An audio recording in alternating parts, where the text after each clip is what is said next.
¿Cuál es el punto de Pablo? Él dice, miren, no están en el día del Señor, porque hay ciertas características que tienen que pasar antes de que el día del Señor pueda venir y no han pasado. Ese es su pensamiento simple. Ustedes no pueden estar en el día del Señor.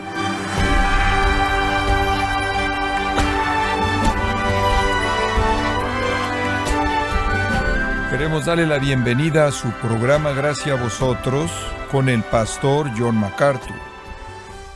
Mucha gente practica su interpretación bíblica basado en los periódicos del día. Su premisa es que la profecía del fin de los tiempos es el tema de los titulares de hoy, al escuchar un noticiero para ver que se cumplen las profecías.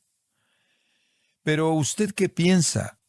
¿Están los eventos actuales señalando el comienzo del fin del mundo? El pastor John MacArthur contesta estas preguntas y nos muestra lo que tiene que suceder antes de que Cristo regrese y cómo puede estar listo para su segunda venida. Este es el estudio titulado El hombre que querrá ser Cristo, aquí en Gracia a Vosotros. El día del Señor, como le expliqué, es un término técnico para el periodo final del juicio de Dios al fin de los siglos. Es un término técnico. También sabemos, a partir de la primera carta a los tesalonicenses, que la iglesia será arrebatada, raptada del mundo antes del día del Señor. El día no nos va a sorprender, no somos de las tinieblas, somos hijos del día e hijos de la luz, y el día no nos va a sorprender. El día del Señor no es un tiempo para el castigo de los creyentes. Es claro en las Escrituras que el día del Señor es un tiempo de juicio final, devastador definitivo para los impíos. Y al escribir la primera carta a ellos se les había dicho, serán arrebatados, capítulo 4, versículos 13 al 17, arrebatados para encontrarse con el Señor en el aire, y después en el capítulo 5 describió lo que sucedería, esto es el día del Señor. Entonces ellos sabían que iban a ser arrebatados y después el día del Señor vendría. Los cristianos serán arrebatados del mundo para encontrarse con el Señor en el aire y se irán al cielo para estar en el lugar en donde Él está ahora, preparando su hogar.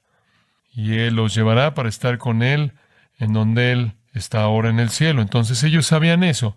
Pero alguien había venido, algún maestro falso, y les dijo, no, eso no es correcto.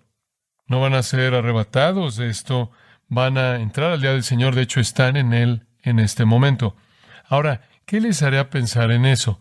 Bueno, la respuesta es que estaban siendo perseguidos severamente. Algunos de ellos quizás incluso pudieron haber estado perdiendo su vida por causa de Cristo. Parecía como una persecución muy fuerte, un tiempo muy difícil de sufrimiento y muerte. Y entonces, debido a eso, por lo menos existía la posibilidad de que podrían creer que estaban en el día del Señor si alguien podría mostrarles algunas razones convincentes. Y así fue. Versículo 2.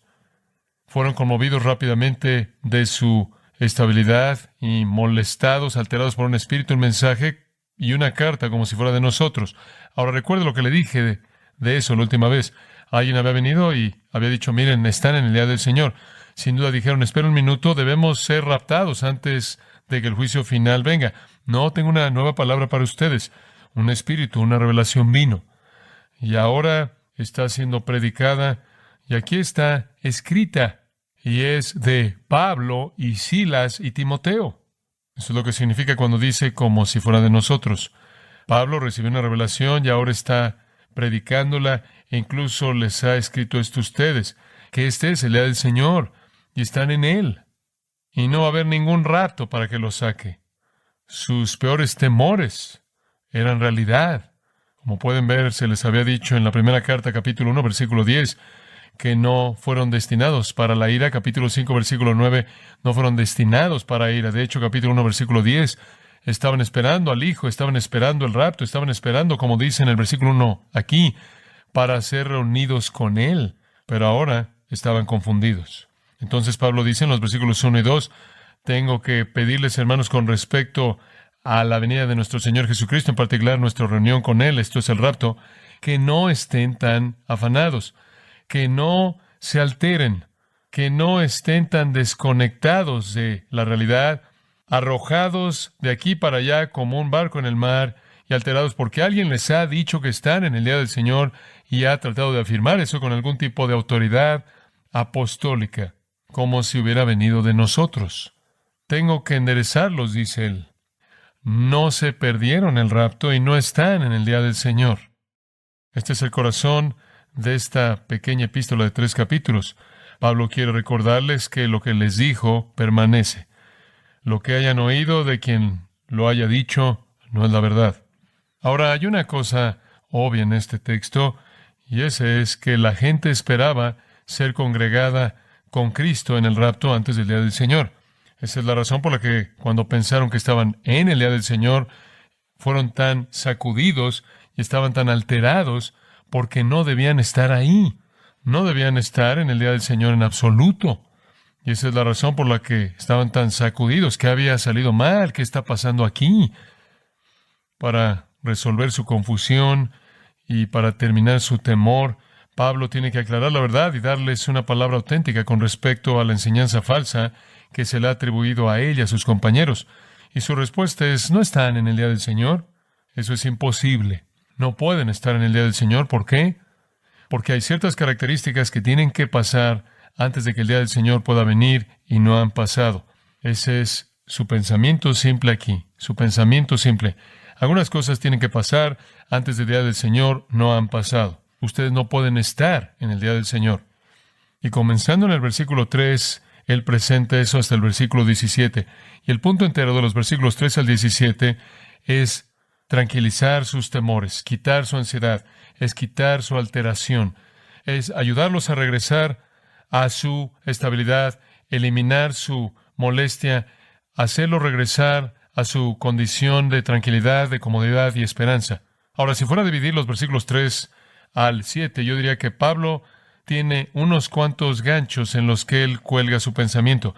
Si usted quiere eliminar el temor acerca de la venida de Cristo, entonces hay algunas cosas que necesita evitar. Muy bien, y él les da 5. No sean engañados, no sean olvidadizos, no sean ignorantes, no sean dudosos, no sean débiles. El primero es algo breve. Ahora, si usted quiere eliminar su confusión y eliminar el que sea molesto y recuperar su estabilidad y vivir en gozo y esperanza y expectativa, uno no sea engañado. Versículo 3. Nadie os engañe en ninguna manera. Eso es bastante simple. El engaño va a crear ansiedad. El engaño va a crear cierto temor. La causa de que ellos habían sido movidos fácilmente, la causa de su conturbación, de su alteración, es que alguien había venido y los había engañado. ¿Qué significa eso? Les dijeron algo que era verdad, que no era verdad. Ahora, esto es algo común cuando hablamos de los tiempos finales. Hay una cantidad enorme de engaño flotando en torno a este asunto. Esa es la razón por la que Jesús dijo que nadie os engañe. Hay tanto engaño, y nuestro Señor estaba hablando ahí del engaño con respecto al tiempo de su regreso. Siempre en la iglesia existe el peligro inminente del engaño, porque Satanás se disfraza como ángel de luz, anda por todos lados intentando engañar. Esto es, él vende mentiras como si fueran verdad. Ese es su trabajo primordial. Y sus ministros se disfrazan como ángeles de luz. Se están esforzando por hacer lo que Satanás quiere hacer, y eso es devorarlo usted con confusión, devorarlo con error y engaño. Esa es la razón por la que ya no puede ser como niños. Efesios 4:14 dice: arrojados por doquier de todo viento de doctrina, por la astucia y engaño de Satanás. Tiene que estar alerta para identificar a ministros, 2 Corintios 4:2, que vienen y son corruptores o usan mal la palabra de Dios. Tiene que darse cuenta de que los hombres malos van a empeorar, engañando y siendo engañados, 2 Timoteo 3:13. Muchos engañadores están en el mundo, Juan dijo. Muchos engañadores están en el mundo, 2 de Juan 7. Y él dice, el engañador es el espíritu del anticristo. Entonces algunos engañadores habían entrado a la iglesia tesalonicense, encontraron una audiencia y estaban listos para aceptarlos porque sus circunstancias se veían tan mal que se oía creíble, y después cuando presentaron una supuesta carta apostólica, lo creyeron. Entonces Pablo recurre a la prohibición tan fuerte. Nadie os engañe, es un verbo compuesto. Exapatao significa engañar exitosamente o engañar completamente. Engañar, guiarlo al error, no dejen que nadie haga eso. Y después añade una pequeña frase: de ninguna manera. Eso es mediante algún medio, sea una revelación, o sea una profecía, o sea un sermón, o sea un libro, una carta, lo que sea, escrito, hablado, lo que sea. No deje que nadie, de ninguna manera, o por ningún método, lo lleve usted a algún engaño. Obviamente Satanás es un engañador y un mentiroso, y usted no puede ser tan ingenuo como para creer cualquier cosa. El punto es, revíselo con lo que usted sabe que es verdad. No nada más acepte algo de manera ingenua en base a una interpretación de circunstancias. Y hay que reconocer que la carta que supuestamente se le atribuyó a Pablo habría sido algo intimidante al presentar el punto, pero ciertamente ellos habrían sabido que Pablo no iba a contradecir su enseñanza y no iba a contradecir la doctrina que él recibió del Señor, que les había enseñado previamente. Obviamente ellos se les había enseñado del rapto, obviamente se les había enseñado del día del Señor, obviamente pensaban que el rapto vendría y después el día del Señor. Sabían que Pablo lo enseñó y sabían que él lo enseñó porque Dios se lo dio. Realmente no había razón para ser engañados. Estaban siendo engañados como una reacción emocional al estrés de sus circunstancias. No permiten que eso pase, que su teología esté por encima de sus circunstancias.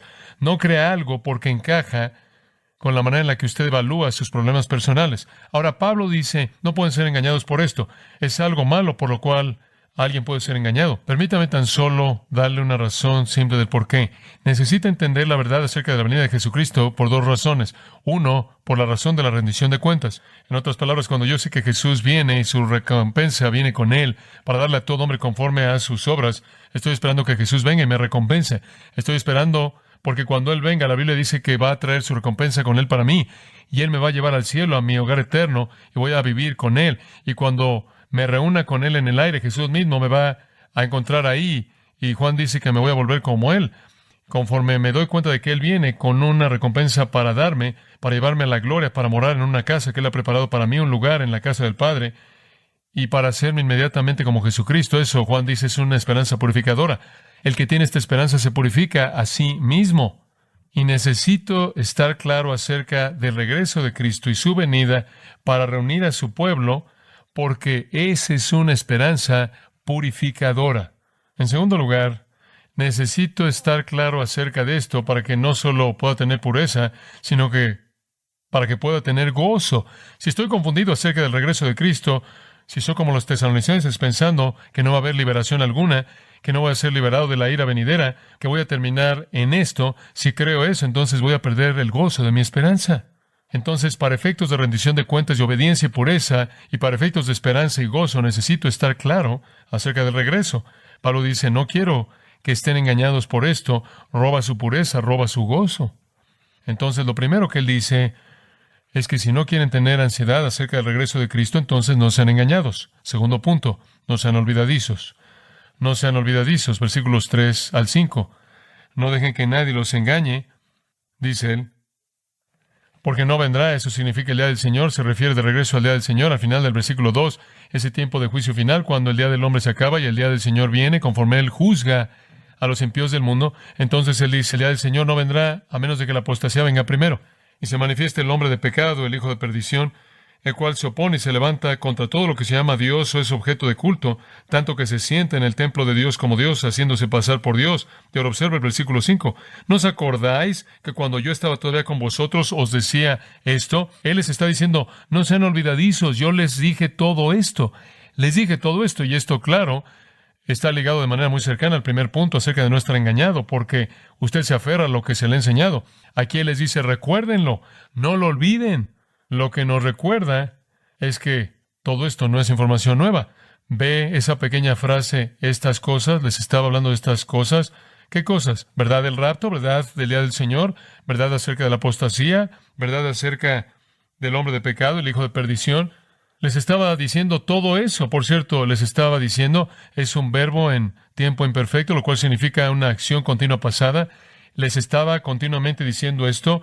No les dije una vez, no les di una pista, no les di un discurso de esto. Continuamente les estaba diciendo esto acerca del rapto. El día del Señor, la apostasía y el hombre de pecado era un tema continuo en mi enseñanza.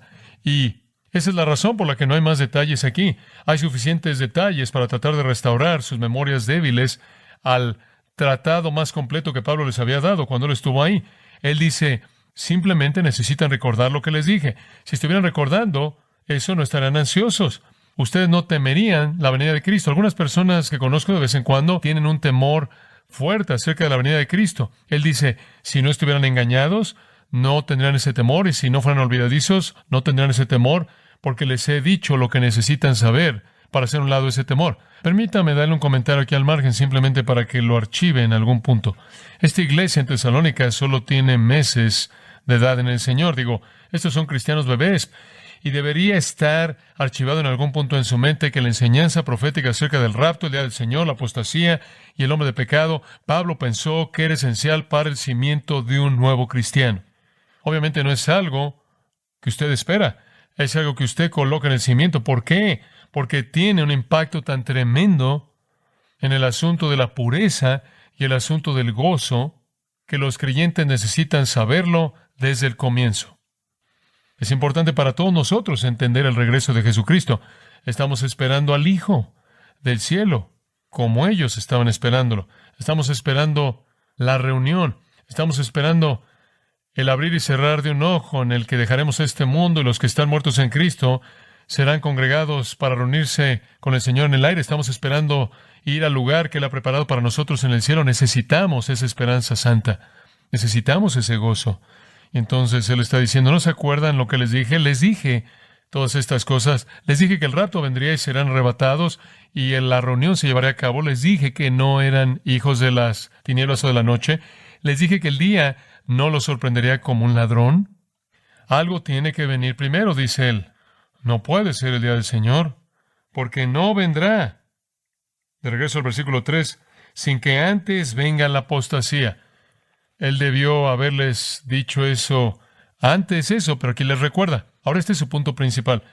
Este es un punto muy importante. Ahora, no pierda de vista esto. Pablo está diciendo, miren, no pueden estar en el día del Señor. La razón por la que no pueden estar en el día del Señor es porque la apostasía no había venido.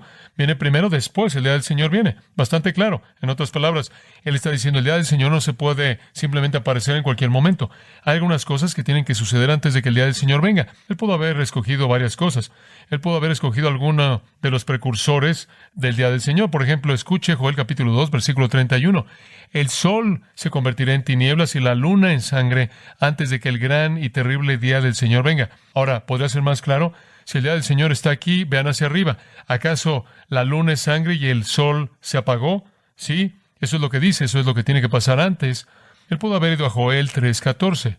Multitudes, multitudes en el valle de la decisión, porque el día del Señor se acerca en el valle de la decisión. El sol y la luna se oscurecen y las estrellas pierden su brillo. Es la luna sangre, se apagó el sol, ya no están las estrellas, hay multitudes por todo el mundo reunidas en un valle cerca de Jerusalén para ser juzgadas por Dios. ¿Ha pasado eso? Bueno, que hay acerca de Zacarías. Él pudo haber ido a Zacarías, capítulo 12, versículo 10. Derramaré sobre la casa de David, sobre los habitantes de Jerusalén, el espíritu de gracia y súplica, y mirarán a aquel a quien traspasaron, llorarán por él como quien uno llora por unigénito, llorarán amargamente por él, como el lloro amargo por un primogénito. Habrá gran lloro. Después él dice, una fuente será abierta para la casa de David y los habitantes de Jerusalén, para el pecado y la impureza, capítulo 13, versículo 1. En otras palabras, todo Israel será salvo, va a haber salvación para ellos. Después, versículo 1 de capítulo 14, un día vendrá para el Señor y Él congregará a las naciones en contra de Jerusalén y se llevará a cabo batalla. ¿Ha pasado todo eso? ¿Acaso Israel se ha convertido? ¿Acaso las naciones han ido a la batalla contra Jerusalén? ¿Hay multitudes en este valle? Él podría haber ido a Malaquías. Él podría haber ido a Malaquías capítulo 4. Aquí, enviaré a vosotros Elías el profeta antes de la venida del gran y terrible día del Señor. ¿Había venido Elías? ¿Había restaurado él los corazones de los padres? ¿Había habido un avivamiento guiado por Elías? Él podría haber escogido cualquiera de esos elementos. Él podría haber dicho, no pueden estar en el día del Señor, la luna no es sangre, el sol no se ha apagado, las estrellas no se han ido, las naciones del mundo no han peleado contra Jerusalén, no se han congregado en un valle para juicio, Elías no ha venido, Israel no ha sido salvo, los corazones de los padres no han sido restaurados. Este no es el día del Señor. Pero él no escogió ninguno de esos. ¿Qué escogió? Algo más. Ve el versículo 3. Él dijo, no vendrá sin que antes venga la apostasía. Él escogió esto llamado la apostasía.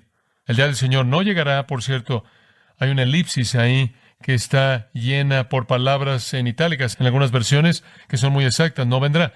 Usted ve eso en itálicas. Pablo está tan emocionado aquí que su gramática falla un poco y es una especie de elipsis. Usted sabe cómo 3 puntos, algo que está afuera y hay que llenar ahí lo que es apropiado. El día del Señor no vendrá a menos de que la apostasía venga primero. Ahora, permítame añadir un comentario aquí, por favor. Pablo no está explicando el tiempo del rapto. Él no dice nada acerca del tiempo del rapto. Él simplemente dice que el día del Señor es precedido por la apostasía. Él no dice si sus lectores verán la apostasía, si algún creyente verá la apostasía o no verá la apostasía. El tiempo del rapto no es una explicación aquí. Él ni siquiera trata con eso.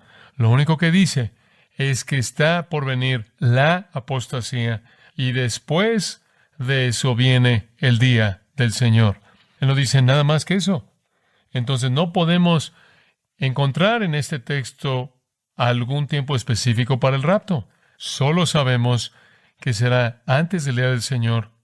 Con toda seguridad, Él quiere que los tesalonicenses comprendan eso. Pero en este texto, Él simplemente está diciendo, el día del Señor no puede venir hasta que este acontecimiento se lleve a cabo. Y ese acontecimiento se llama la apostasía. La apostasía viene primero. Ahora, rápidamente siga mi pensamiento. Quiero mostrarle lo que esto significa. La apostasía. Apostasía. En griego, definición corta, rebelión, insurrección. Es usada en Josué 22:22. Ese es en el Antiguo Testamento griego la Septuaginta de rebelión en contra de Dios.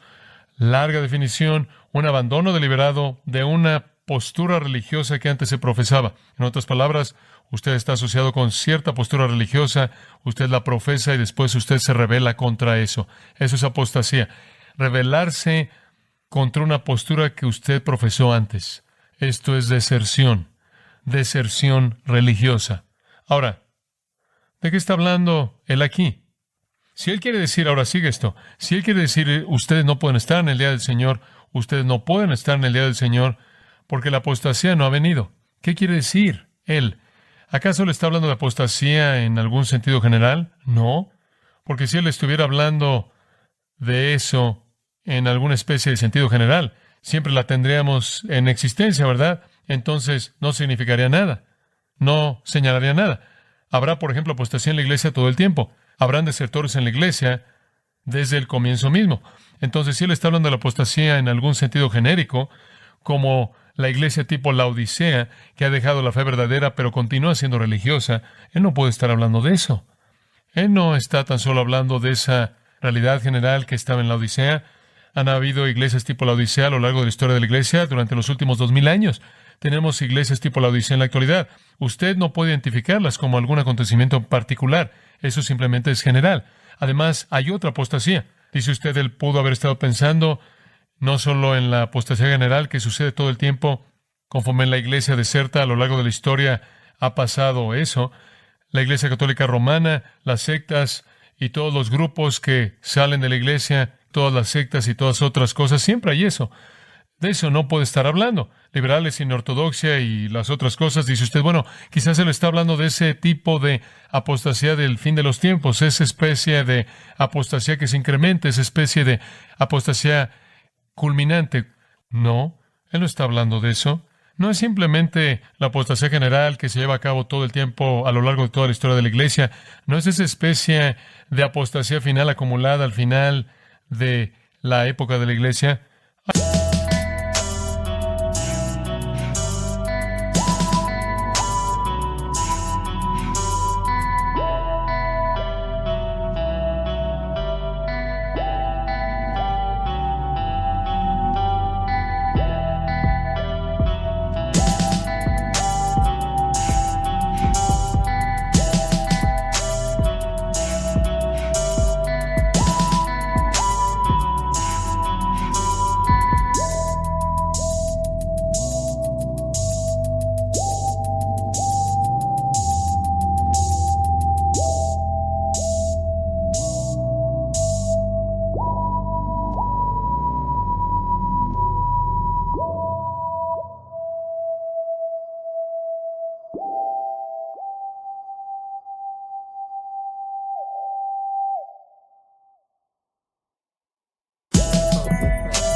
Hay otra posibilidad, incluso durante la hora de la prueba de la 70ª semana de Daniel, ese periodo de 7 años que con frecuencia llamamos la tribulación, habrá algo de apostasía y también, definitivamente habrá algo de deserción entre la gente ahí. Dice en Mateo 24 que nuestro Señor dice, muchos falsos profetas se levantarán y engañarán a muchos, y debido a que la impiedad se incrementará, el amor de muchos, de la mayoría de la gente, se enfriará, y solo aquellos que perseveran hasta el final serán salvos. Entonces va a haber deserción incluso en el periodo que llamamos la tribulación. Habrán deserciones a lo largo de toda la historia de la iglesia. Habrá una especie de apostasía espiritual acumulada grande al fin de la época de la iglesia, y habrá apostasía en la época que llamamos la tribulación a la hora de la prueba. ¿Está hablando de esto? No, él no está hablando de eso. ¿De qué está hablando? Regresa al versículo 3. Él no dice, no vendrá hasta que la apostasía venga primero, sino hasta que, ¿qué? La apostasía. En este caso, ese artículo es muy definido. La apostasía. Este es un acontecimiento. Esto no es un espíritu general o un flujo general o tendencia. Este es un acontecimiento único. Esta es la apostasía consumada, la apostasía definitiva. Esto es como usted lo tendría en el acto final, en el curso que se echó a andar en Romanos capítulo 1.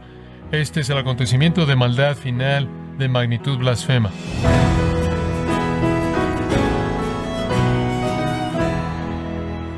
John MacArthur nos ha recordado que el día del Señor no vendrá hasta que tome lugar la apostasía, que es la rebelión contra Dios, cuando muchos abandonen deliberadamente su profesión que defendían anteriormente. Parte del estudio titulado El hombre que querrá ser Cristo, aquí en gracia a vosotros.